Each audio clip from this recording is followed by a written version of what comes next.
কল্পনা করুন, একটি জাহাজ আটলান্টিক মহাসাগরে নীরবে ভেসে বেড়াচ্ছে। জাহাজটি পুরোপুরি অক্ষত, ইঞ্জিন রুম, ছোট ছোট কেবিন, কার্গো সবই ঠিকঠাক, কিন্তু একটি মানুষও নেই। এটি ছিল 1872 সালের ম্যারি সেলেস্ট নামের একটি জাহাজ, যা পুরোপুরি পরিত্যক্ত অবস্থায় পাওয়া যায়। কেন এই জাহাজ পরিত্যক্ত ছিল, আজও কেউ এই রহস্য বের করতে পারে। ক্রু সদস্যরা যেন বাতাসে মিলিয়ে গেছে। জাহাজের কোনোই ক্ষতি হয়নি, কোনো সংঘর্ষের চিহ্ন নেই, এমনকি খাবার এবং পানির সরবরাহ সবই আনটাচড ছিল। শুধু একটিমাত্র ক্লু পাওয়া যায়, জাহাজের লাইফ বোটটি নেই। তবে কে বা কি এর পিছনে?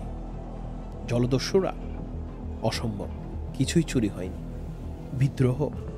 কোনো সহিংসতার চিহ্ন নেই। কেউ কেউ মনে করেন হয়তো হঠাৎ কোনো ঝড় বা সামুদ্রিক ভূমিকম্পে ভয় পেয়ে ক্রু জাহাজ ছেড়ে পালিয়ে গিয়েছিল। কিন্তু এখানে রহস্য আরও গভীর।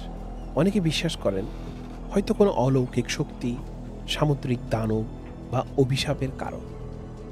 কি এমন ঘটেছিল যা একটি নিরাপদ জাহাজ থেকে পুরো ক্রুকে পালিয়ে যেতে বাধ্য করেছিল? ম্যারি সেলেস্টের রহস্য আজও সমাধান হয়নি, আর সেই প্রশ্নটি আজও ভাসছে। সত্যি কি এমন কিছু ঘটেছিল সেই অজানা সমুদ্রে?